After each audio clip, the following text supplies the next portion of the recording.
বেগম জিয়া অসুস্থ, জীবন মৃত্যুর সন্ধিক্ষণে, এনআইসিইউ ভেন্টিলেশনে আছে।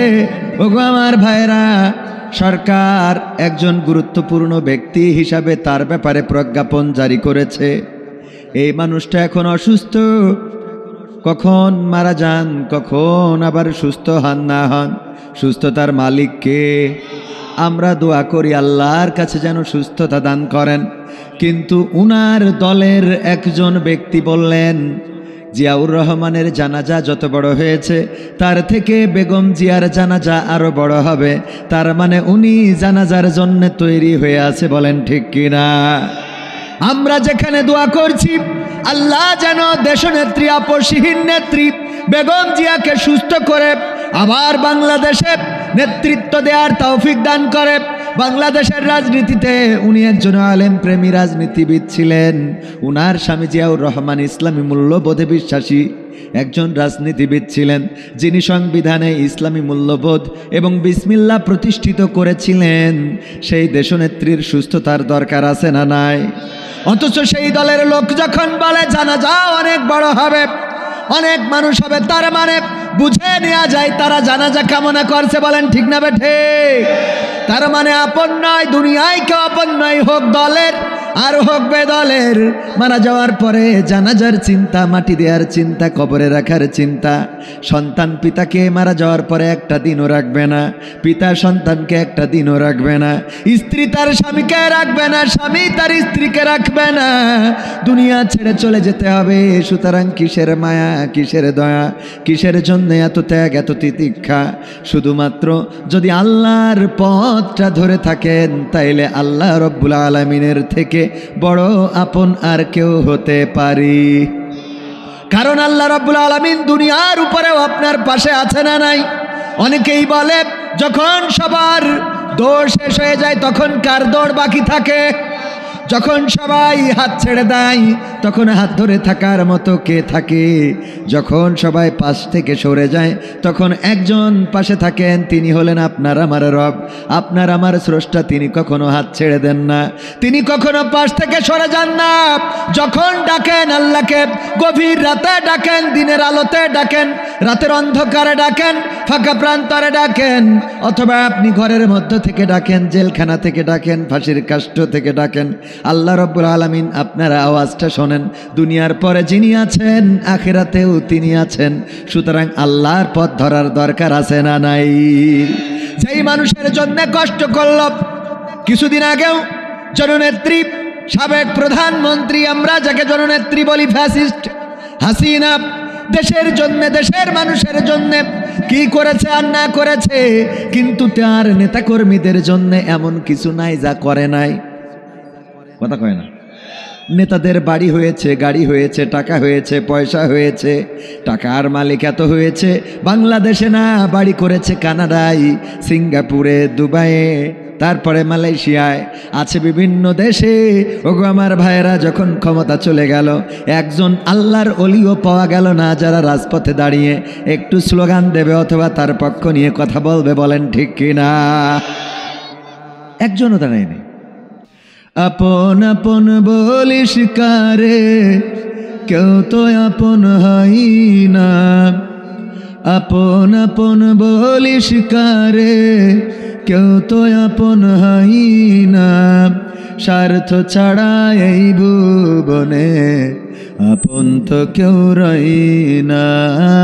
স্বার্থ ছাড়া এই ভুবনে আপন তো কেউ রই না। ঠিক না বেঠিক?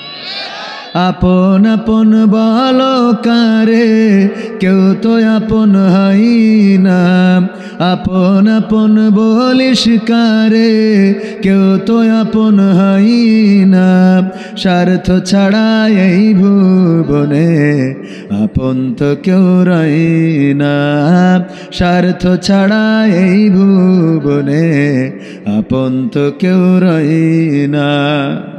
চোখ বুঝিয়া ভাবর মন, কে তোর আপন জন। ভালোবাসা পাওয়ার জন্যে আছে কি কারণ? চোখ বুজিয়া ভাব মানুষ কে তোমার আপনজন, ভালোবাসা পাওয়ার জন্য আছে কি কারণ?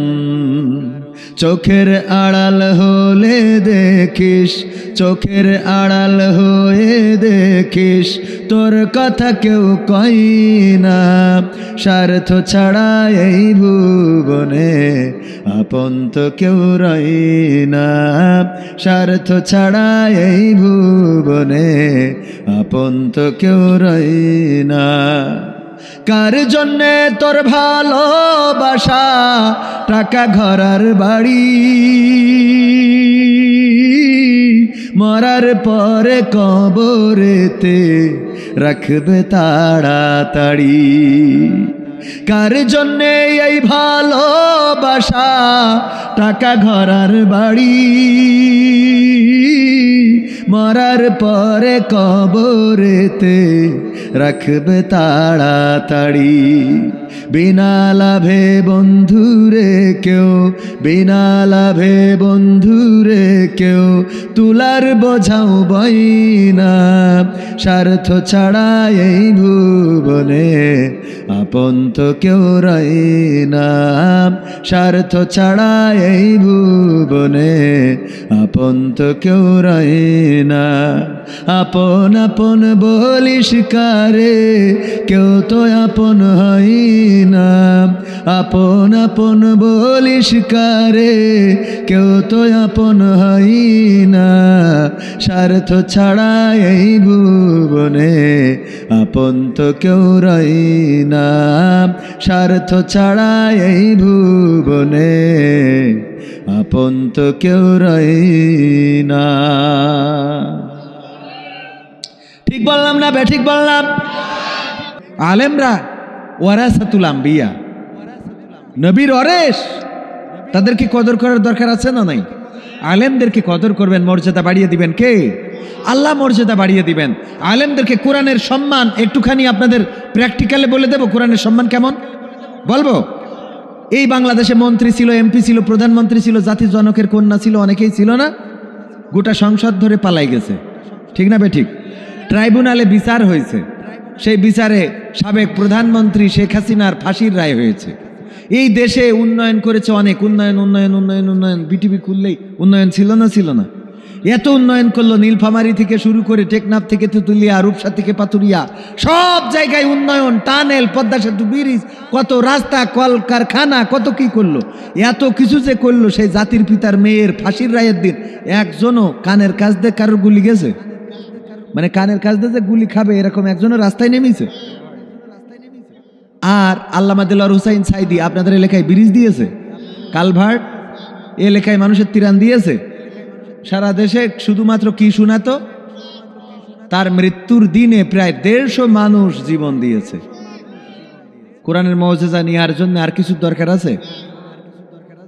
যার প্রেমে, কোরআনের কারণে মানুষ জীবন দিতে কার্পণ্য বোধ করে নাই, আর একজন এত কিছু করি দিলে জাতির পিতার মেয়ে, তার ফাঁসির দিন কেউ একজন রাস্তায়ও নামল না।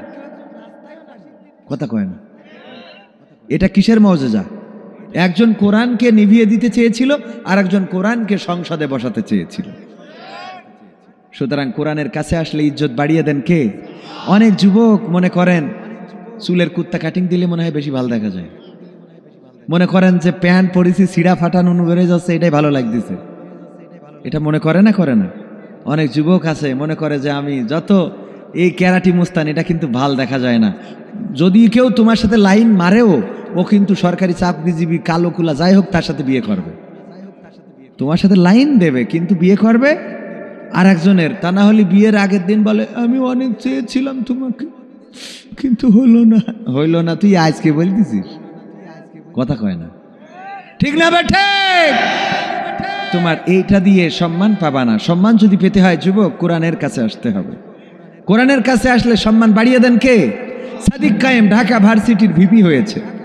ঢাকা ভার্সিটি যেখানে মদের আখড়া ছিল না, ছিল না, মাদকের আখড়া, নেশাখোরদের আখড়া, ওই যে আইনুদ্দিন আল আজাদ রাহিমাহুল্লাহ লিখেছিল, কি হবে বেঁচে থেকে অযথা বিদ্যা শিখে যদি না গড়তে পারি শোষণবিহীন সমাজটাকে কি হবে বেঁচে থেকে কি হবে ছাত্র সেজে চুমু খেয়ে সনদ খানা যদি হয় বিদ্যালয়টা পতিতাদের আড্ডাখানা লাইনে না আসলে হঠাৎ করে মেমোরিতে চলে যায় কি হবে ছাত্র সেজে চুমু খেয়ে সনদ খানা যদি হয় বিদ্যালয়টা পতিতাদের আড্ডাখানা এর চেয়ে মরাই ভালো দেশ ছেড়ে যাওয়াই ভালো এর চেয়ে মরাই ভালো দেশ ছেড়ে যাওয়াই ভালো কি হবে ধোঁকা দিয়ে বিবেকটাকে কি হবে ধোঁকা দিয়ে বিবেকটাকে কি হবে বেঁচে থেকে অযথা বিদ্যা শিখে যদি না গড়তে পারি শোষণবিহীন সমাজটাকে কি হবে বেঁচে থেকে তার মানে হলো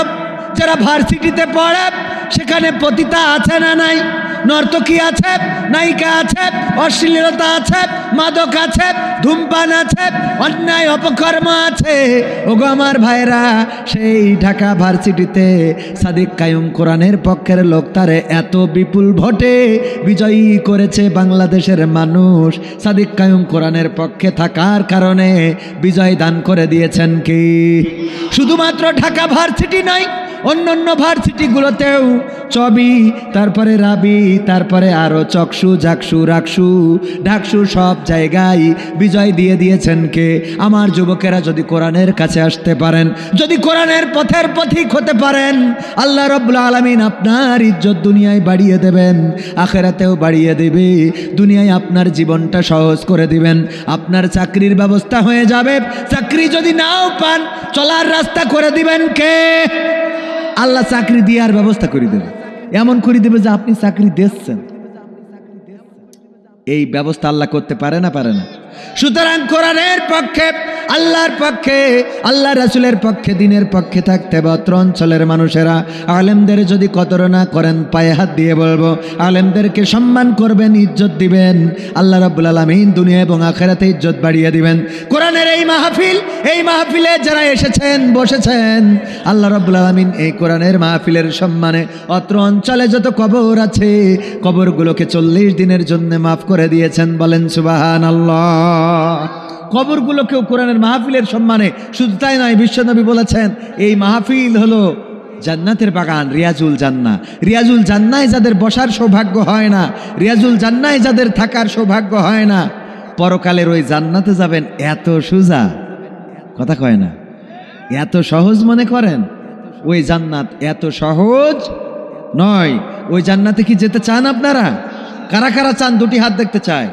লিল্লাহি তাকবীর আল কোরআনের আলো আল হাদিসের আলো আমার নেতা তোমার নেতা নারায়ে তাকবীর মা বোনদের জন্য আমি বলতে চাই আমার রব বলে দিয়েছেন ওয়া করনা ফি বুয়ুতিকুন্না ওয়ালা তাবাররাজনা তাবাররুজাল জাহিলিয়াতিল উলা ওগো নারীরা পর্দার মধ্যে থাকো জাহিলি যুগের মেয়েদের মতো সাজুগুজু করে নিজেদেরকে প্রদর্শন করে বেড়ায়ো না ভাইয়েরা আমার যেই রব নারীদেরকে পর্দার মধ্যে থাকতে বললো ওই নারীরা এখন টিকটকে ওই নারীরা এখন রিলস বানায় ওই নারীরা এখন লাইভ করে স্বামী ধরে ক্যামেরা আর স্ত্রী করে ভিডিও হাই গাইস হাই আমি এসেছি আজকে তোমাদেরকে সব দেখাবো বলে আছে না নাই আজকালকের ছেলেরা বই নিয়ে আর বসে না ও বাবা গুগলে সার্চ করিয়া পড়ে ওরে কালের মেয়েরা কোরআন হাদিস ধরে না এখনকার মা বোনেরা কোরআন হাদিস পড়ে না ও আল্লাহ টিকটকে ভিডিও ওরা করে নীলফামারীতে আছে না নাই আজকালকের ছেলেরা বই নিয়ে আর বসে না গুগলে সার্চ করিয়া পড়ি আগের সময় প্রেম করিলে আমার মুরব্বীরা বলতো পাইছ কি এখন বলে শখ করিয়া বাবু তুমি খাইছ কি আগের সময় প্রেম করিলে মুরব্বীরা বলতো পাইছ কি, এখন বলে শখ করিয়া বাবু তুমি খাইছ কি। লজ্জা শরম নাই আইলাম কোন জামানাই, লজ্জা শরম নাই আইলাম কোন জামানাই, ভবিষ্যৎ দেখি অন্ধকারে। আজকালকের ছেলেরা বই নিয়ে আর বসে না, ও বাবা গুগলে সার্চ করিয়া পড়ি। নতুন করে হয়েছে চালু এখন আবার কোন ট্রেন্ড, পরিচয় করাই দেখি এই আমার গার্লফ্রেন্ড। আছে না নাই? হঠাৎ করে নীলফামারী শহরে দেখা, বন্ধু পড়ার জন্য গিয়েছেন, অথবা রংপুরে দেখা দোস্তের সাথে আর একজন বগলের নিচে হাত ঘুরে বেড়ায়। দোস্ত কবে বিয়ে করলে জানাইলে না কিছু না, দোস্ত এখনো বিয়ে করি নাই। বিয়ে করো নাই এটা কিডা? পরিচয় করাই দিলে এই আমার গার্লফ্রেন্ড। শরমের মাথা খাইয়া গেছে ওরা পাগল হইয়া, শরমের মাথা খাইয়া গেছে সব পাগল হইয়া, ভবিষ্যৎ দেখি অন্ধকারে। আজকালকের ছেলেরা বই নিয়ে আর বসে না, ও বাবা গুগলে সার্চ করিয়া পড়ি। এমন মানুষ আছে না নাই? গুগলে সার্চ করে, ভিডিওই সার্চ করে। ওগো আমার ভাইজানেরা, ওই যে কাউকে যদি জিজ্ঞাসা করেন ভাই বাংলাদেশের আয়তন কত, উনি বলবে দাঁড়াও একটু গুগল মামার কাছে জিগায়, তারপরে গুগল মামারে বলবে বাংলাদেশের আয়তন কত, তারপরে বলে দেবে এইটা। এইগুলো আমাদের মেধা শূন্য করে ফেলছে, বলেন ঠিক কিনা? এই মেধা শূন্য হওয়া যাবে না। আমার মা বোনেরা টিকটক করে। আল্লাহর নবীর কন্যা ফাতেমা রাদিয়াল্লাহু তাআলা আনহা পর্দার ব্যাপারে এতটাই সচেতন ছিলেন, ইন্তেকালের সময় স্বামী আলী রাদিয়াল্লাহু তাআলা আনহুকে ডাকলেন, ডেকে বললেন, ওগো আলী, আমি মারা যাওয়ার পরে দয়া করে আমার জানাজা পড়াবা রাত্রের অন্ধকারে, আমার জানাজায় অল্প লোক ডাকবা, এমনকি রাতের অন্ধকারে আমার কবর দিবা, আর আমার কবর দেওয়ার পরে কবরটা নিশ্চিহ্ন করে দিবা, যেন পরের দিন সকালবেলা কেউ জান্নাতুল বাকিতে ঢুকে না বুঝতে পারে এটা ফাতেমা রাদিয়াল্লাহু তাআলা আনহার কবর। আলী রাদিয়াল্লাহু তাআলা আনহু বললেন, ওগো ফাতেমা, এমন ওসিয়ত কেন করলে? ফাতেমা রাদিয়াল্লাহু তাআলা আনহা বললেন, ওগো আলী, শুনে নাও, দুনিয়ার মানুষ কোনোদিন নবীর কন্যা ফাতেমাকে দেখে নাই। নবীর কন্যা ফাতেমা কেমন উঁচা ছিল, কেমন মোটা ছিল, কেমন চিকন ছিল, এটা দুনিয়ার মানুষ কোনোদিন দেখে নাই। যদি রাতের অন্ধকারে আমার জানাজাটা না দাও, দিনের আলোতে যদি দাও, যদি বেশি মানুষের আহ্বান করো, যদি আমার কবরটা বুঝাইয়ে দাও যে এটা ফাতেমার কবর, হয়তো আমার জানাজাই আমার কফিন দেখে বুঝে ফেলবে ফাতেমা এমন লম্বা ছিল, এমন মোটা ছিল, অথবা আমার কবর দেখে মানুষ ধারণা করতে পারে ফাতেমার কবর যেহেতু এতটা লম্বা, তাইলে ফাতেমা রাদিয়াল্লাহু তাআলা আনহাও এতটা লম্বা ছিল। ওগো আমার স্বামী গো, আমি চাই না দুনিয়ার মানুষ নবীর কন্যা ফাতেমা কতটুকু লম্বা, কতটুকু খাটো, কতটুকু মোটা, কতটুকু চিকন, এইটা জানতে পারুক, এটাও আমি চাই না গো স্বামী। আল্লাহু আকবার বলবেন না? পর্দার ব্যাপারে কতটা সচেতন। আল্লাহর নবী আহত হয়েছেন উহুদের ময়দানে, চারিদিকে খবর ছড়িয়ে গিয়েছে বিশ্ব নবী শহীদ হয়েছেন।